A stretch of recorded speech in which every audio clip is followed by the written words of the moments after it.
How's it going, folks?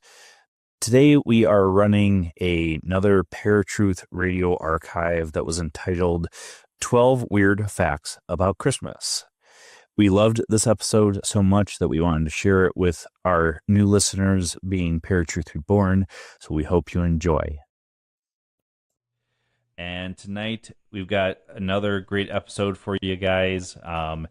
I thought of a great idea to do something again a little bit different than the paranormal stuff. But first and foremost, Erik, how has the week been, man? Oh, it's been all right. Had a couple of setbacks here and there, but, here tonight, got Christmas lights up outside, which is something I've been trying to do for a while. Nothing crazy, just a couple spotlights, but wanted to feel more festive. Now I'm sitting here with my spiked eggnog, ready to enjoy the show. Spiked eggnog. Yeah. Today it's rum, so. It's been a week, but with everything that goes on in my life, it's just prioritizing what's most important, really. So, but I'm glad that we are back for another great episode of ParaTruth Radio. Two quick things before we get into the episode. First, we touched about this last week about the monoliths that are popping up around the world right now, and two more have popped up since the last time Erik and I spoke. And Erik had come across a article that says that there's a organization that's claiming to have done at least 3 of them. So before I have you read the article, Erik, the one thing that I emphasize as I'm thinking through this is anybody can claim they've done something, but at the same time, it's a logical explanation that this organization actually did do the ones that they're saying they did. So who was it that you had texted me that said that they're doing this? So I came across this article. It was posted just about a day ago, actually, right? You had sent me about this monolith that showed up on a beach. And I happened to just Google because I wanted to see some other posts about it. And I came across this post or this article on NewYorkPost.com. And it's actually interesting because, as you had stated, a group has already come forward claiming that they were the ones who built a few of these monoliths. Now, the company or the group is actually called the Most Famous Artist. That's what they're known as. It's a community of artists, and they're actually creating these works and selling them for around $45,000. So if you're interested in a monolith, any of these monoliths, they do have them for sale. Now, the founder of the Most Famous Artist, his name is Matty Moe, and he told the Post in a message directly to them regarding these monoliths is that they were the ones who created them in the first place, several of them. However, many others that have, or at least a few others that have showed up throughout the world, they are not a part of, which means they're either copycats or another origin for these other monoliths. He goes on to say that the monolith is out of my control at this point. The idea was to start a global phenomenon, he added. I'd say mission accomplished. I hope every city gets a monolith. It brings people together and spreads joy. So here we're clearly seeing, according to Matty Moe, the founder of the Most Famous Artists, they created these monoliths, first and foremost, to try to spread a little joy, bring some charity, get people involved in something probably outside of COVID. I mean, we've had a rough year and they wanted to do something fun. And let's face it, it has been fun. It's been wild. There's been a lot of people speculating, aliens and mischief and this and that. So here we clearly have, according to New York Post, a reputable source, that these have already been taken claim, not aliens. The ones around the world that they haven't claimed, however, who knows? Could be a copycat artist, could be a copycat extraterrestrial who thought this would be a good idea to join in on the fun. So up to you guys what you think. Do you think that this particular source in this whole ordeal is just a cover-up maybe these are still really alien technology type monoliths that are being dropped or shown to us, and that this whole famous artist group is actually just some type of a way to try to hide it?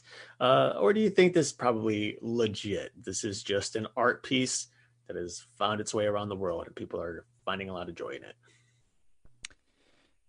Yeah, I mean, like I said, everybody can claim they've done something. Is it true? Only truth, only time can tell. But New York Post is a pretty well known resource, so I would think that they would have done their research and before interviewing these guys. Um, Right. but to me, um, for artists to be doing this or it being a hoax is a more logical idea than aliens are just randomly plopping monoliths throughout the world. Because, I mean, in my opinion, what would be the point? Other than freaking out Right. humans. Right. But, okay, so another thing I wanted to touch base on really quick before we get into the show is we had a comment on our Cursed Objects episode. Don't touch cursed objects. From Paranormal Forum, actually. Person that goes by Walking Goose on there had said, I've been to Pompeii twice when I was in Europe. Not much to see, but lots of history. I wonder if the curse goes to strangers and those not sympathetic to the spirits that still live there? Question mark. I didn't take anything, but I didn't want to. Seems odd to take something from a place of such tragedy. Just wondering.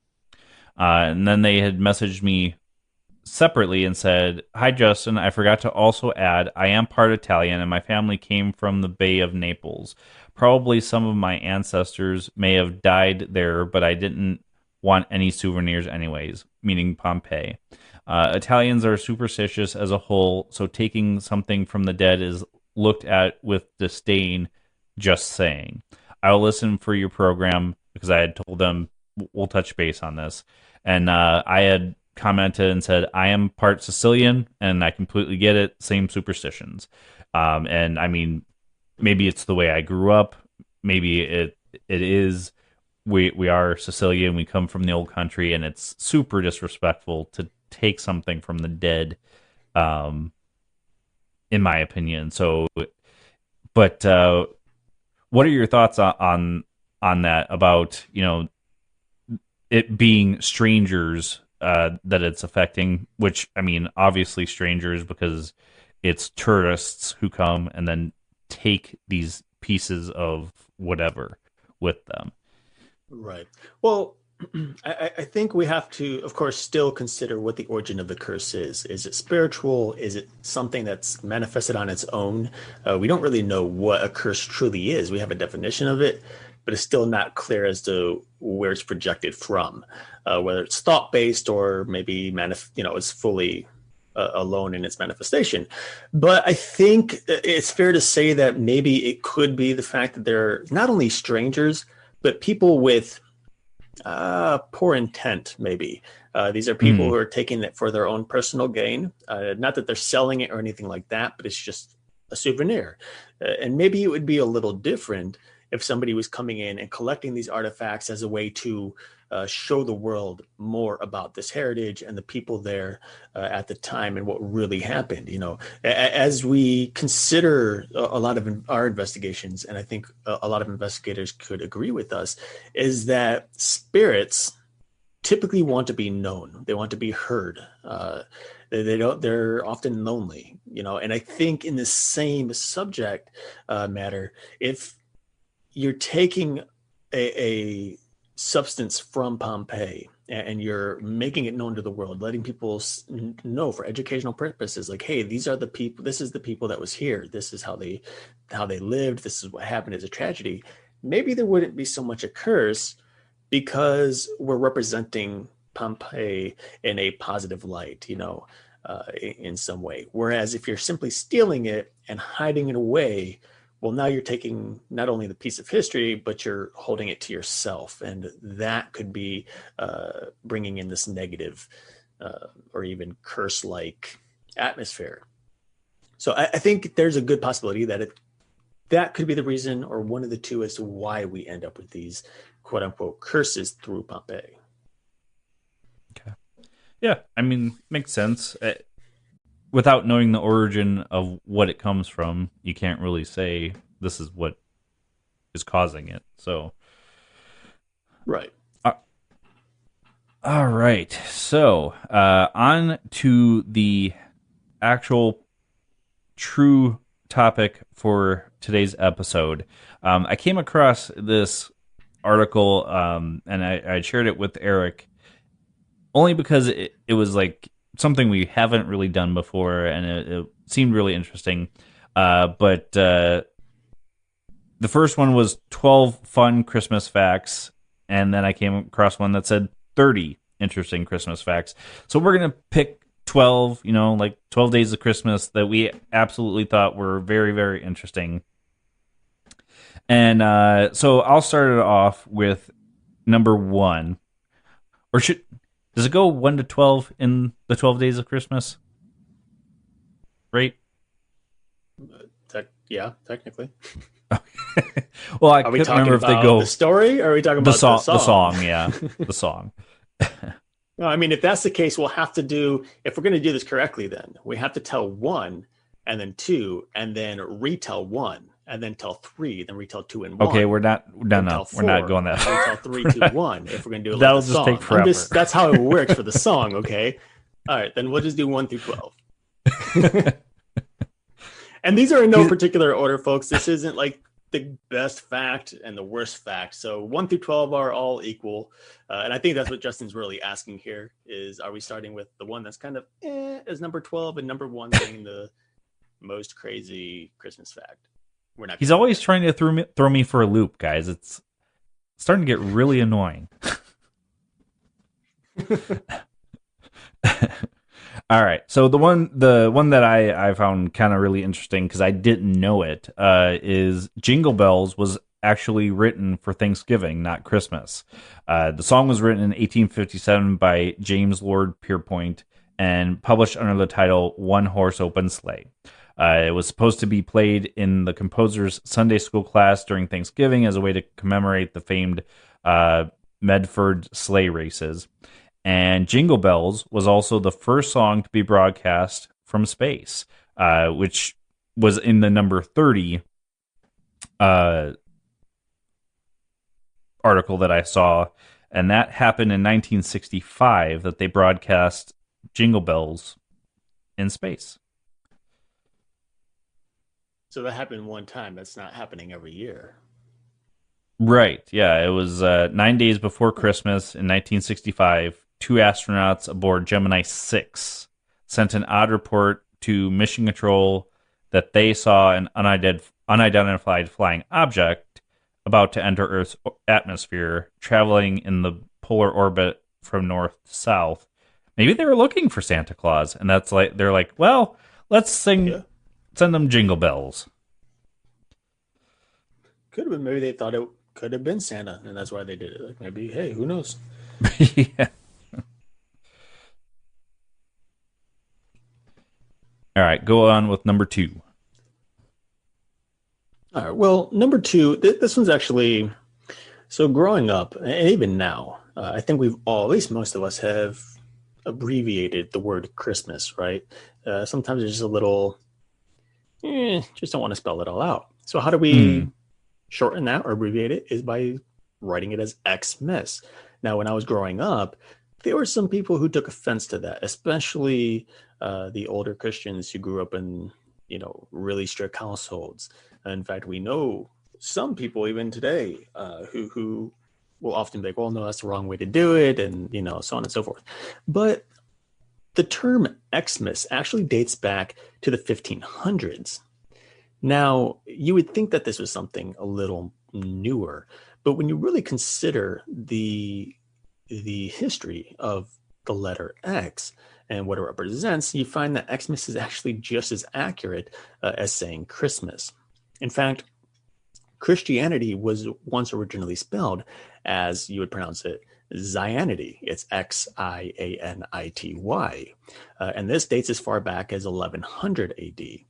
Now, X, or chi in Greek, is the first letter of Christ and served as a symbolic stand-in.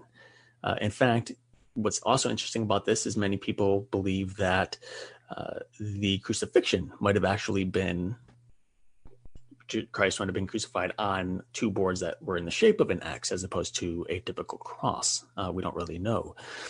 But anyway, in 1551, the holiday was called, I think you would pronounce it Xtemmas. Again, this is Xtemmas, but it was eventually shortened to Xmas. And in reality, Xmas is just as Christian as a longer version, simply because the term X is the first letter of Christ. So, number 3 on our list, not necessarily these lists, is Santa stretches time like a rubber band in order to deliver all gifts in one night. According to the United Nations Children's Fund, UNICEF, there are, and I'm not sure if this is a typo, it says 2,106 million children under the age of 18 in the world. Now, if it is 2,106 million, it's actually 2,106,000,000. If it's supposed to be 2.106 million under children, I don't know. Anyways, if we assume that each household has an average of 2.5 children, which I don't know how you have half a child, but Santa would have to make 842 million stops on Christmas Eve, traveling 221 million miles. Given the different time zones, Santa has 36 hours to deliver gifts. Therefore, his average speed would be approximately 650 miles per second. It is less than the speed of light. Therefore, it's theoretically doable, but still quite hard for a chubby old man on an open sleigh, no yet less, with animals pulling the sleigh. Now, they're magical animals, but still. They're magical. Right, yeah. Larry Silverberg, a professor of mechanical and aerospace engineering at North Carolina State University, suggests that Santa uses relativity clouds to get the work done. Relativity clouds based on relative physics, allowing Santa to stretch time like a rubber band, which gives him months to deliver gifts, while only a few minutes pass for the rest of us. Right. It's interesting that they would call it stretching it like a rubber band. I mean, it's no different than the idea of time folding in on itself. You know, obviously, right. I think we've talked about it a little bit in the past. The quickest way to get from point A to point B isn't necessarily to travel in a straight line, but to shorten the line by simply folding it in half. So if you were to take a piece of paper, for example, put a dot on the left side, put a dot on the right side, and fold it, clearly the dots are right next to each other. And that would be one of the simplest ways to travel through time and space, especially if we're considering getting places at near light speed. According to Stephen Hawking, we could never actually travel at the full light of speed. We can only achieve about 99%. Now, this is, of course, in theory, since we've never actually done it. But nonetheless, 99% is still pretty fast. Now, you had mentioned in the article, or according to the article, that Santa would have to move how fast, or is approximately moving how fast? 650 miles per second. 650 miles per second. So that makes about sense. When you consider that light itself actually travels at 186,000 miles per second. So obviously he's nowhere near the speed of light by any means whatsoever. So he's still very, very slow, which means he'd have no choice but to stretch time out like a rubber band or somehow condense the space-time continuum in order to get from one place to another. Right. Really interesting. I'd love to see an actual scientific book explaining how Santa moves through time and space. In fact, maybe we'll do one. Justin, I know our next project. Coming up with the scientific method for Santa's travel. Yeah. That'd be an interesting read, I think. Yeah. It's and we've kind of discussed this off air and on air that Santa would have to somehow warp time, whether that means freezing time, whether that means like they're saying here, relativity clouds, so that it kind of stretches like a rubber band, maybe a relativity cloud that surrounds the sleigh. Um, Mm-hmm. Wormholes. We've kind of theorized wormholes. Maybe he utilizes wormholes. So yeah, Right. it was kind of cool to see that there's somebody that kind of delved into the science behind it. Yeah. What number are we on? 4, 5? 4, yeah, number 4. We're on going on to number 4. Okay, so number 4. Uh, this actually doesn't really surprise me considering what has happened in the past regarding Christianity, and even what's currently happening now in Christianity. So if nobody knows, I mean, despite the fact that Christianity is the world's number one most popular faith, it is actually restricted and illegal in many, many nations around the world, even to the point that if you were to be caught practicing such a faith, you can be condemned to death for it. So that is still happening, if you don't know. But celebrating Christmas also used to be illegal early on in America's early years. In fact, by the time the Puritans settled in Boston, celebrating Christmas had been outlawed completely. From 1659 to 1681, anyone caught making merry would face a fine for celebrating. Now, after the Revolutionary War, the day was so unimportant that Congress even held their first session on December 25th of 1789. Christmas wasn't actually proclaimed a federal holiday for almost another century, which is really quite incredible, especially considering that nowadays nearly everybody has off for Christmas Day and more or less celebrates. Even if you don't celebrate, you still get the time off, unless obviously you're in some type of first responder type of job or something like that. But At least here in the number 4, U.S. right? At least here in the U.S. Yeah. It's funny that it's a lot of things we take for granted now were actually illegal in our country's history and still illegal in some countries. So, Yeah. all right, number 5, and I'm combining 2 that I found because it's just interesting to me. Typically Christmas dinner for the U.S. is usually kind of like Thanksgiving. People have turkey. Some families have ham. My in-laws and I now have pizza on Christmas Day. No, Christmas Eve we do pizza, and then Christmas Day we just do a small dinner. But in Armenia, the traditional Christmas Eve meal consists of fried fish, lettuce, and spinach. Many Armenians fast for a week before Christmas Eve. That's why, in order to not to stress the stomach, the menu for Christmas dinner is pretty light. In Japan, traditionally, they eat KFC for Christmas dinner. Although the percentage of Christian people in Japan is close to 0, every Christmas, kids and grown-ups head to the closest KFC to enjoy some fried chicken, the closest food to turkey that you can get in Japan. It's all thanks to a successful Kentucky for Christmas marketing campaign in 1947. First aimed at foreigners, KFC offered a Christmas dinner that contained chicken and wine, a meal that remotely resembled the food expats and tourists had at home. After a huge success, Kentucky Fried Chicken started promoting this offer every year until the fast food chain became strongly associated with the holiday season.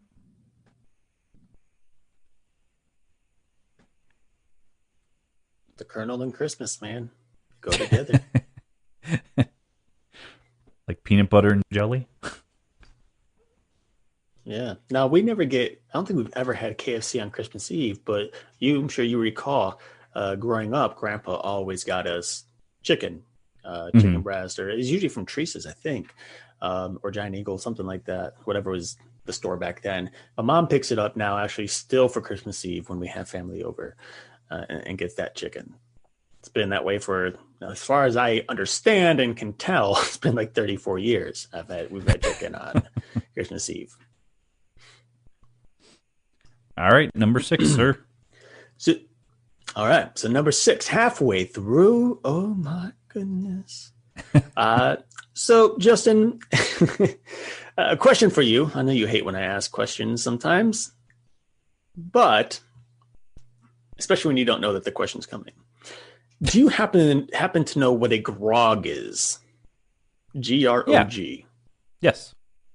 Okay. What is it? It's usually associated with pirates, but it's an alcoholic drink that you kind of mix this and that together. It's usually kind of foul tasting, but the association that I've heard is that it could eat through your grog mug. That's how caustic it was. All right, so I think that's a fair description. Not bad. Pirates and mixed alcohol, and you're pretty much right. Grog is any variety of alcoholic beverage nowadays, but the original was actually referred to a drink made with water and rum, which British Vice Admiral Edward Vernon introduced into the naval squadron that he commanded in the West Indies on August 21st, 1740. Now, Vernon wore a coat of grogrim cloth and was nicknamed Old Grogrim or Old Grog. Why is that important? And is this really a Christmas fact? Not yet, but it's about to be. That's because the first settlers created the first ever American eggnog. The Jamestown settlers created the first batch of eggnog, and although it didn't have quite the taste that we come to love today, that sweet, thick, milky-like flavor with the cinnamon and nutmeg, and man, give me a second. I'm going to take a sip of my eggnog real quick. Yep, that's good. The word nog actually comes from the word grog, or any drink made with rum. So early on, when eggnog was made, it was often mixed with rum, such as mine is tonight. So technically, early on, the nog didn't require that rich milky base that we come to taste now or come to love now. You didn't really need it because most people were interested in the alcoholic side of the beverage. But nonetheless, there you have it. Eggnog early comes from grog. And that makes sense that rum would be a base for grog. I hadn't done a whole lot of research into grog. But that makes a lot of sense, especially with pirates. So interesting. Yeah.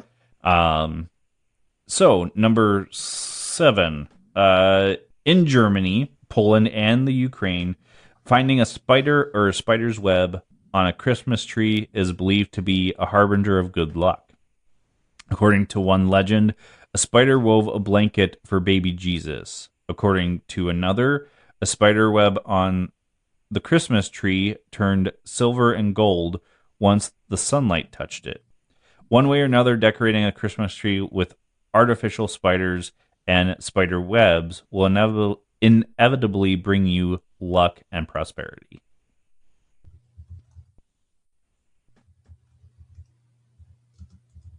Which is really interesting, especially depending on who or where the idea or the symbolism of a spider comes from, because in some cultures or even faith, the spider is represented as something a little more darker by nature, not Hmm. necessarily good luck, especially being the fact that they can be rather venomous, not poisonous, despite the fact that everyone says poisonous, which I don't know if you understand the difference between venom and poison, right, Justin? Yeah, poison is usually not necessarily associated with animals. Venom is an animal's, I guess you can say poison, quote unquote, I guess, but that's the huge difference between the two. One is a more chemical base, one is more animal. One is more chemical, one is more animal. Also, the simplest way to put this is that poison is ingested, whereas venom enters the bloodstream. Uh, Okay. so you can technically eat a poisonous or a venomous spider so long as it doesn't bite you. On the way down, you would be just fine. It is, though I wouldn't recommend doing it, has been stated per science, and though not recommended, that you can technically drink venom and, put poison in the bloodstream and be fine. I wouldn't totally believe that. I feel like poison, depending on what it is, I mean, there's a lot of chemicals out here that's poisonous, which I think if it entered your bloodstream, you'd be really, really bad off. But nonetheless, those are the differences. One's adjusted, the other one's through the bloodstream. So, number 8? We're 8, Yep. right? 8. Yep. Losing track. I need to start writing this down, folks. I always get lost with these kind of things. So, Santa Claus, how many of you have written letters to Santa growing up? I know I have. Justin? Yeah, I you? do. Yeah. Yeah. So, most years, especially growing up, my parents would always find a way to answer or respond to these letters. Often they would be retyped or typed up, the answers, so you couldn't figure out, their autograph or their signatures and anything like that. As I got older, me and my sisters could tell, oh, why is Santa's name written with my mother's handwriting? That doesn't make a lot of sense to me. Something's weird. So they started using a computer, which threw us off the trail for a little while. But wouldn't you know, and some of our friends I'm sure probably already know this, is that every year letters are sent to Santa worldwide. These kids are always trying to mail him and get answers, or more likely get toys and whatnot like that. Well, there was, of course, none other than a Canadian post office that thought, hey, I've got an idea. Why not respond to these letters? So the post office workers started writing back to the kids who were sending in these Santa letters. And as the program took off, they set up a special postal code for Santa as part of a Santa letter writing program. The initiative was called Ho Ho Oh. This is HOHOHO, or even H0H space H or 0H0. This is actually this oh ho ho ho oh blah blah blah, however that's done, pronounced, is the actual postal code for Santa. In fact, you can send it addressed to Santa Claus, North Pole, H0H space 0H0, Canada. That is Santa's address for anyone who's interested in sending off a letter to Santa himself. Yeah, it's one of those things that I think we had to come up with something to keep the magic going. So, all right, number 9. Candy canes originated in Germany. Kind of makes sense because Germany is kind of the candy capital of the world in a sense. The National Confectioners Association says a choir master originally gave the candies to young children to keep them quiet during long church services. grandmas who still dole out sweets during droning sermons, you've got history on your side. But it wasn't until a German-Swedish immigrant decorated his tree with candy canes in 1847 that they became popular as a Christmas candy. I just had a candy cane yesterday, actually. It's quite delicious. That's fact number 9, by the way. Yeah, that's what I said. Oh, was that 9? Yeah. Sorry, that was my fact. Number 10, then. Oh, yeah, number 10 that is I what had a you candy need to go cane with. yesterday. It was fact 10. Number 10 is I had a candy cane yesterday. Let's move on to 11. That didn't go as well as I was hoping it would. Took a while. No, for real though. Number 10.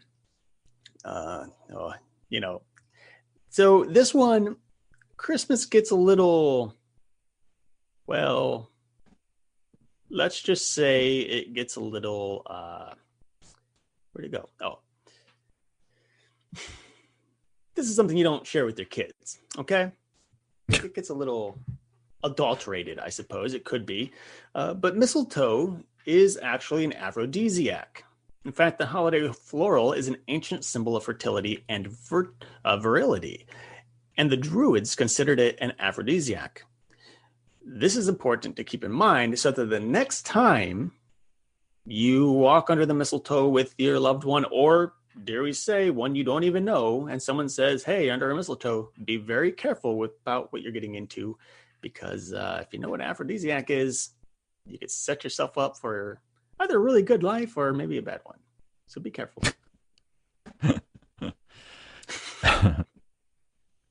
Okay, number 11. In the Netherlands, Sinterklaas, the Dutch version of Santa Claus, arrives from Spain, not the North Pole. And that's not the only weird thing about the Dutch Christmas. Sinterklaas has his little helpers, but they are not adorable, hardworking elves. They are black-faced boys and girls who can steal your kids if they misbehave and bring them back to Spain, which is, according to the Dutch, a severe punishment. And Eric and I have talked about these weird characters that accompany Santa Claus in the past. I'm actually going to be getting episodes up for you guys to listen to our past Christmas episodes. But yeah, very odd one. Yeah. Which I guess leaves us with number 12. And what better way to finish it off than with something a little more eerie and perhaps creepy, especially since this is indeed ParaTruth Radio. Iceland has 13 Santas and an old lady who kidnaps children. In fact, Christmas in Iceland is a colorful fusion of religion, fairy tales, and folklore. Instead of one Santa, the kids are actually visited by 13 Yule lads that either reward children for good behavior or punish them if they were naughty.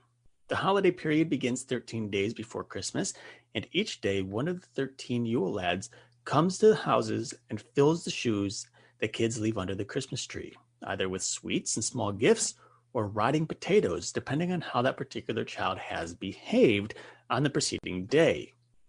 The mother of Yule lads, half troll, half beast, horrifying old woman, Gryla is her name, kidnaps naughty kids, and believe it or not, she boils them in her cauldron. And that is one of the creatures that, or multiple creatures, I guess, that we talked about on one of our past episodes of ParaTruth Radio as well. There are plenty of facts that we haven't covered here tonight. In fact, there are roughly about 18 more that we didn't cover that we could have. So as always, we're going to have the links in the description. Feel free to click on that 30 fun facts or the 12 fun facts and see what other cool, interesting things there are to share with your friends and family this holiday season.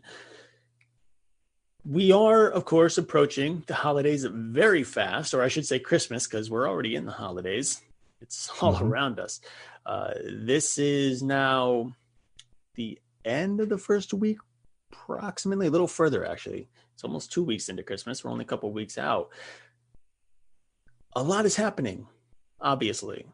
Between everyone getting excited for the end of the year, get 2020 behind us, and looking forward to what 2021 holds, hopefully something a lot better. But we would like to know what type of special traditions you and your household holds. Just out of curiosity, maybe this is something we'll go ahead and share in a future episode here, especially as we approach that Christmas episode, as we do every year. We got more fun stuff coming your way, and we want to get everybody interacting in that special episode, both for Christmas and, of course, the following episode from that, which is our New Year's Spectacular, which we are both working very hard on building a fun episode for that, as well as we always do. Maybe it'll be live again, maybe not. We haven't quite decided yet, but we'll let you know. Yeah. Justin, any fun little tidbits or any news you'd like to share here tonight? Well, next week actually will be our official Christmas episode, seeing as it'll be the Sunday before Christmas. Christmas falls on a Friday this year. It's a little weird. But it was interesting to go through those facts because several of them actually I didn't really know. I did know that in Japan they eat KFC for Christmas, but a lot of the other ones I didn't really know, the ones that I went over. So I guess my question to you, was there anything, even in the ones that we didn't read, was there anything that kind of fascinated you or you didn't really know about? Well, the spider one for sure. I didn't know that finding a spider in your tree was considered good luck, or a web. I thought that was really interesting. That, and actually the grog story, the story behind eggnog and what eggnog actually represents, being the half rum, half eggnog, or however you decide to split those two lovely ingredients. Those are definitely two that are very interesting to me. And I think the ho-ho zip code for Santa. I didn't know about that. I wish I did when I was a kid, but might have happened a little later than I would have been able to try it. So, yeah. So, like I mentioned a little bit ago, I am going to get all of our Christmas episodes up, so that way you guys can enjoy them going into the holiday season. We've got roughly a week and a half from the time of this recording going live that Christmas is here. And yes, I do think that we have to have a very special New Year's episode. We'll try and do live, but we'll see how it goes. And I think we should get some listener interaction for this New Year's episode as well. But yeah, until next week, I don't have anything further. Eric, do you have anything else? No, sir. I think I'm good to go. All right. Well, keep staying safe, folks. 2020 has been rough. We are still going through the COVID pandemic, but we do appreciate you staying with us on ParaTruth Radio each and every week. And I do completely understand that you want to get out there, but stay home. If you absolutely have to go out, please make sure you're wearing your mask, practicing social distancing, all that stuff that the CDC has recommended for us. Just enjoy your time at home. I mean, it's the holiday season. Spend time with family. I know it's rough because we've already been with our families pretty much all year round, but just have fun with your family and friends this time of year. So until next week, remember folks. this, because once everything does clear up and you go back to work, you're going to wish you were back at home, able to relax. Oh yeah, absolutely. So, just keep that in mind. But if you do get lonely or bored or need somebody to talk to, ParaTruth Radio is always here for you. Make sure you reach out to us and tune in anytime, because we have plenty of episodes in archive for you to listen to. Either if you haven't heard them before or want to re-listen, we have some great ones out there. Salem Witch Trials, I've brought that up a number of times. You'll enjoy that one a lot. There's plenty out there. Goatman, plenty of UFO stuff. Guys, girls, women, men, children, animals, dogs, cats, whoever's listening. Definitely make sure. I don't know where I come up with this stuff, dude. It just sometimes it just flows, and then I regret it later. But nonetheless. All right, folks. We hope you've enjoyed this episode of ParaTruth Reborn, where we revisited 12 weird facts about Christmas from when we were ParaTruth Radio. We've got a lot of great stuff coming up. This coming Tuesday, we will be live on air for our official Christmas episode of ParaTruth Reborn. So tune into that. Join us in our chat. And yeah, we've got a lot of great stuff coming up for you. And we got our New Year's episode coming up soon too. So pay attention, get involved, listen, and everybody have a happy Christmas.